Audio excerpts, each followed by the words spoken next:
I know, we've all been there before. You have a great time shelling, you go to Florida on vacation, a really awesome time collecting all those wonderful seashells. Big ones, small ones, orange ones, red ones. But then you get home and it's...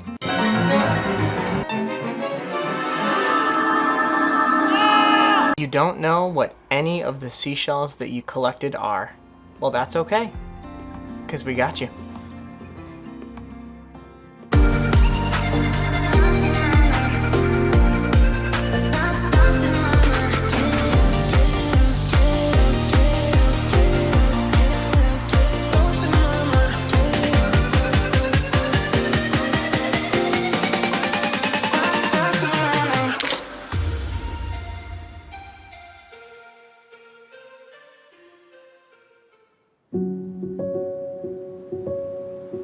So I want to take the opportunity to walk through some of the most commonly found shell species on the west coast of Florida. You're going to see some shells that I've collected over the past decade and so, and hopefully you can find this video beneficial in identifying your own seashells.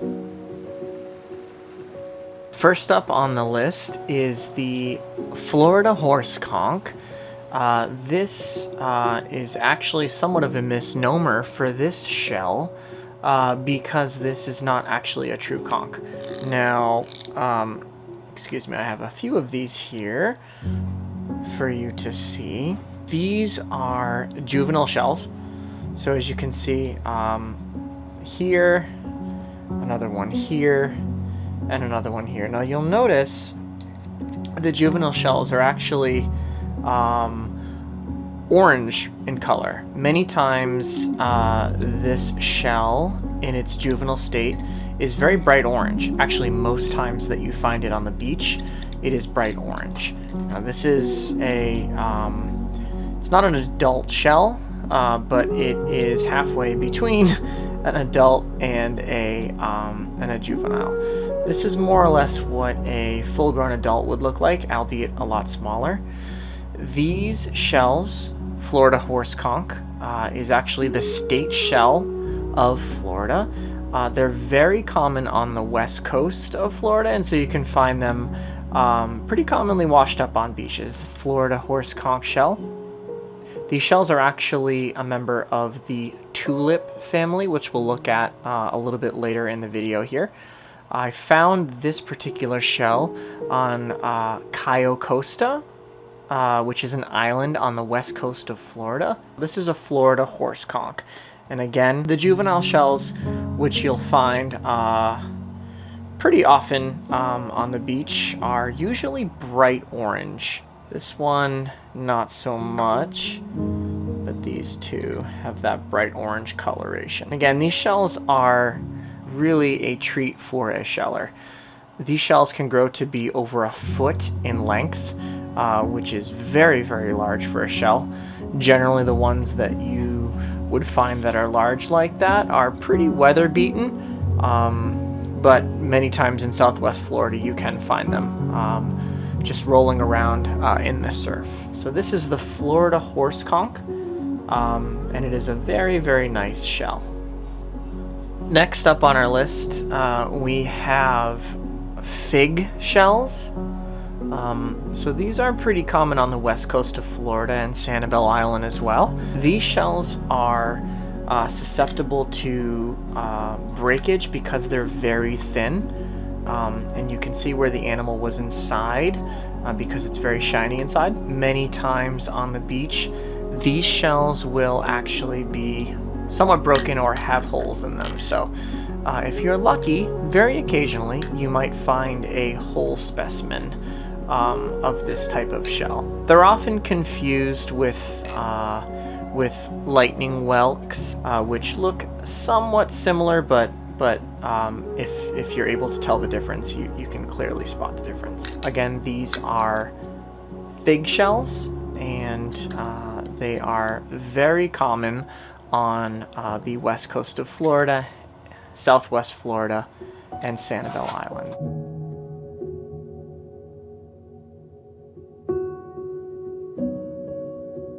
Next up on the list are a bivalve shell called angel wings. I'm pretty sure that you can see where the angel wing reference comes from. They do look like angel wings. These are what we call bivalve shells. And when I say bivalve, I mean that the two shells, these are two of the same side of the shell, so I can't make the comparison, but bivalve shells are a mollusk that has two shells. So the animal lives inside and it's enclosed by two shells. These are two separate shells, the same side of the shell, but these are called angel wing shells, and they're very commonly found on the southwest coast of Florida, Sanibel Island. Many times they are found broken because they're very frail and very fragile, but it's always a treat as a sheller to find a whole one of these shells, specifically one that's around this large. They do come much bigger. Many times people can find angel wings that are twice the size of this one. This is an angel wing shell.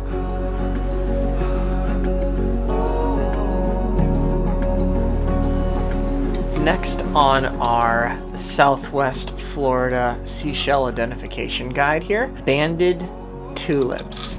So these are 3 banded tulips that I found on the beaches of Southwest Florida. I can't remember where, possibly St. Petersburg, St. Pete's Beach, Sanibel, maybe Cayo Costa. But these are very classic banded tulip shells. The coloration generally looks like one of these 3. These 2 are more commonly what you would see on the beach as a banded tulip. You can see this one has a little bit more of orange or tan in it, whereas this particular guy here is a little bit more faded, and his lines here are more orange. Now these shells can actually grow to be about twice the size of this. Sometimes they can be a lot smaller. They are always a treat to find on Southwest Florida beaches. They are not conch shells. They are part of the tulip family, the same family as the Florida horse conch. These are banded tulips. The next shell we're going to be looking at on our Southwest Florida seashell list here is called the apple murex. These shells are very common on Southwest Florida beaches. They are part of the murex family of shells. They are not quite as ornately decorated as many murex shells can be. Many murex shells have many growths off the side of the shell, and they can be very ornate, like I said. Apple murex shells typically are not so ornate, but they are very beautiful nonetheless. Very commonly found at Sanibel Island, Marco Island, Cayo Costa, Captiva, St. Pete, and northward. These are apple murex shells. The next shells on our list here are called lettered olives, and they're called lettered olives because if you look at the outside of the shell, the markings resemble lettered writing. It's very interesting. These shells are very, very beautiful. They're very ornate, and if you notice, most of these shells here have a very glossy appearance. That is because the animal doesn't contain or doesn't have a operculum, which most shells do, which is the closure of the outer door here where the animal blocks itself off. Olive shells do not have an operculum, so the animal tends to wrap itself around the shell, which maintains the glossiness of the actual shells. Most shells that wash up on the beach are not glossy like this, but again, this is a shell that maintains its glossy features because the animal wraps around the outside of the shell when it's alive. There are 2 types of olive shells that are commonly found in Florida. This is the lettered olive. The other type is called the netted olive. Netted olive is commonly found, more commonly found on the southeast coast of Florida. It's more of a Caribbean shell. But the lettered olive can be found all over Florida, particularly in most consistency on West Coast and Southwest Coast beaches like Sanibel Island. Also, many times these shells can be found in albino versions, so all white versions, and also in what we call golden versions. So this is a golden olive, which is actually a very rare form of the lettered olive. This particular olive is not glossy. When I found it, it had probably been deceased for quite a while, so that glossy finish is gone. But nonetheless, it is a golden olive, and you can tell it's a golden olive because of the gold coloration on it. Golden olives are typically much more sought after by collectors because they are more rare. These are the lettered olive shells, and again, they are a very common find in Southwest Florida.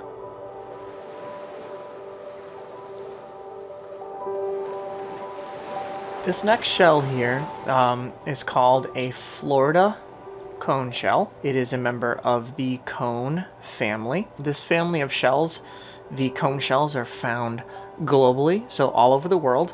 There are about 4 to 5 species that are relatively commonly found in Florida. This species and the alphabet cone are the most commonly found in Florida. We'll take a look at the alphabet cone shortly. Now, interestingly enough, live shells are actually poisonous. So the live animal, how it hunts for its food, it has a dart that it shoots poison from, where it can paralyze its prey that it's feeding on. And so if these are ever picked up live, you should always maintain caution because they can sting you with that harpoon dart. I have never encountered a live cone snail on the beach in Florida, but always exercise caution when you're out in the water picking up shells. You never know what you're going to find. Most cones in Florida, the sting is comparable to a bee sting, so it's not going to do any harm. However, cone shells from around the world, specifically in the Pacific region, can be lethal. But you don't have to worry about that in Florida. It's always a treat as a shell collector to find a Florida cone shell. The next shell on our West Coast Florida list here is called the lightning whelk. Now, this shell is a member of the whelk family. This includes the lightning whelk, which is pictured here, as well as the channeled whelk and the knobbed whelk. Those two species are commonly found on the east coast of Florida. The lightning whelk is very, very common on the west coast of Florida. Typically, the lightning whelk, aptly named, has features on the shell that resemble lightning bolts, and so that's how this shell is named. Also unique to this shell is a sinistral or left-handed mollusk, and this shell is almost always found as a left-handed specimen, which means the opening is on the left-hand side of the shell. And these are most of the common sizes that you would find this shell on the beach in. However, lightning whelks can be found on the beach that are almost a foot long. Interestingly enough, with this shell here, I do have an albino specimen, which is very beautiful. Albino, of course, is an all-white specimen. This is an albino lightning whelk, so it lacks all of those lightning bolt features, but it is beautiful nonetheless, and this is much more of a rare find. Lightning whelks can be found all over Florida on both coasts, but are very common on the west coast of Florida, and at Sanibel Island, Marco Island, St. Petersburg, Tampa Bay, and in between. These are lightning whelk shells.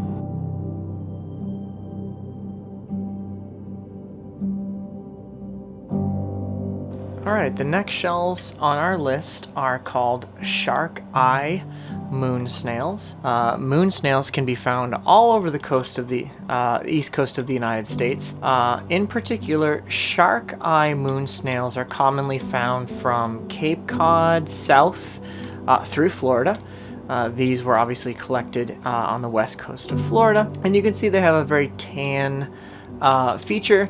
This is common for most of the shark eye moons that you would find. They do have a bit of a shine to their shell, again, as the organism living inside will many times extend over the outside of the shell, much like the lettered olive that we looked at earlier. I do have two sizes here. This is a smaller shark eye moon. This is a larger one. These are always a fun find to locate on a beach. These are shark eye moon snails, and they are a fairly common find on the west coast of Florida. In keeping with our moon snail friends here, these are another type of moon snail that are commonly found in Florida, particularly on the west coast of Florida. They are called GAUDY NATICAs, and they're very colorful. They have this ornate pattern on the outside of their shell. These are two wonderful specimens that are also glossy. GAUDY NATICAs are a little bit more of a tropical shell than their cousins, the shark-eye moon. They're commonly found from the Carolina states through the West Indies, and so therefore they're fairly common find in Florida, and particularly on the west coast of Florida. The next shells on our list are some of the most commonly found shells on the west coast of Florida. These are the Florida fighting conch shells. They are a true conch shell. And what I mean by true conch is they have what's called a stromboid notch, which is present on all true conchs here at the bottom of the shell. There are a few conch species that are found in Florida. The queen conch is another one. The milk conch, hawkwing conch are some of the more commonly found conchs in Florida, normally found in the southern part of the state, particularly southeast Florida and the Florida Keys. Now, the Florida fighting conch can be found, like I said, all over the west coast of Florida. The reason why this is called the Florida fighting conch, when you find a live specimen, the living organism will come out of the shell and wiggle its foot around to try to free itself, and that can be interpreted as a fighting mechanism to be released back into the water. If you make a trip to Florida and are collecting shells, you will probably come across one of these.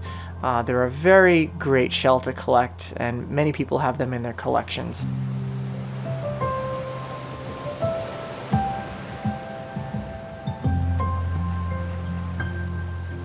So the next shell on our list is called the Scotch bonnet.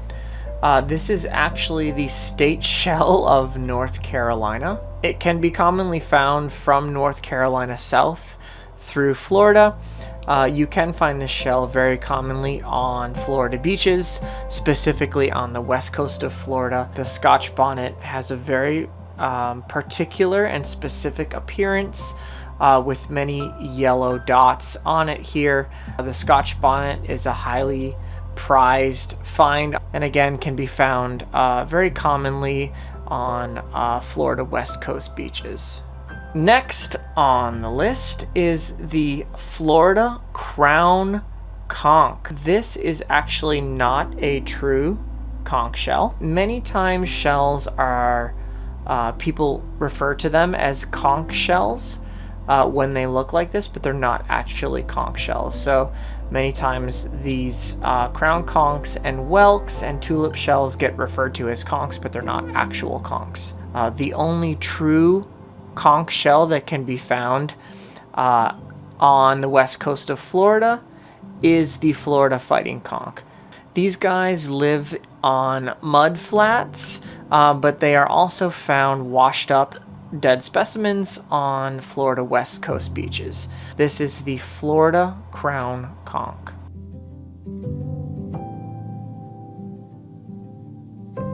This is the true tulip shell, which is a distant cousin of the banded tulip that we looked at earlier. These are a little bit less common than the banded tulip.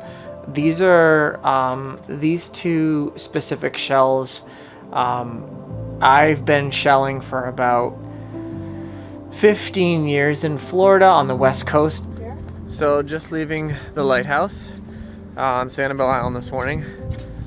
Not a terrible amount of shells. These are the only two true tulips that I have found on the west coast of Florida.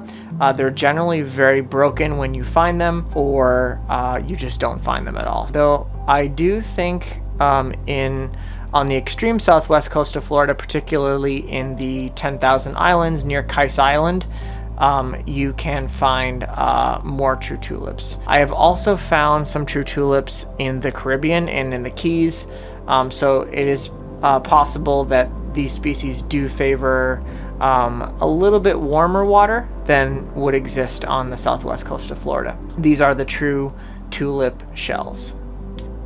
This next shell is called the common nutmeg. This shell is a fairly common shell on west coast Florida beaches, and typically you will find the shell looking like this, with that nutmeg color, with white also there, with abbreviated lines here. I also have a specimen that is an albino one. So this is a total white albino specimen. These are the common nutmeg shell, and they are very commonly found on Florida West Coast beaches.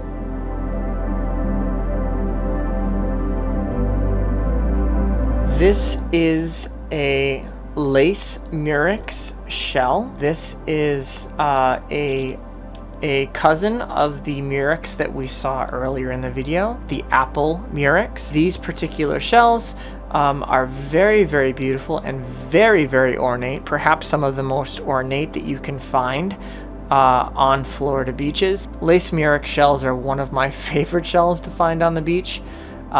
They are fairly common to find on West Coast Florida beaches. I would say not as common as an apple murex, but if you do find one of these, it's a great addition to your collection. This is the lace murex shell.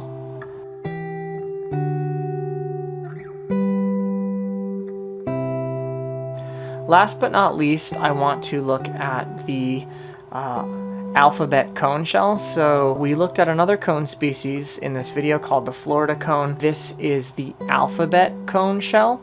This species is just as common as the Florida cone on the west coast of Florida. Again, Florida has about 5 cone species that are pretty common. 2 that you can find on the west coast of Florida are the Florida cone and this shell right here, the alphabet cone. These guys are characterized by those orange dots that are many times looking just like this or slightly banded, orange and white. These are such a fun shell to find and one of my favorite shells to collect on the beach. They're also a favorite of shell collectors who frequently access Sanibel Island and southwest Florida beaches. Like their Florida cone cousin, these shells, when the live animal is inside, can inflict a sting. Again, the sting isn't meant to hurt you. It's meant for the animal to hunt. It's what they use to capture their prey. They use their harpoon-like stinger to paralyze the prey to eat their food. If you do happen to pick up a live alphabet cone, please put it back. You don't want to be hurt. These were collected as dead specimens. This is the alphabet cone shell.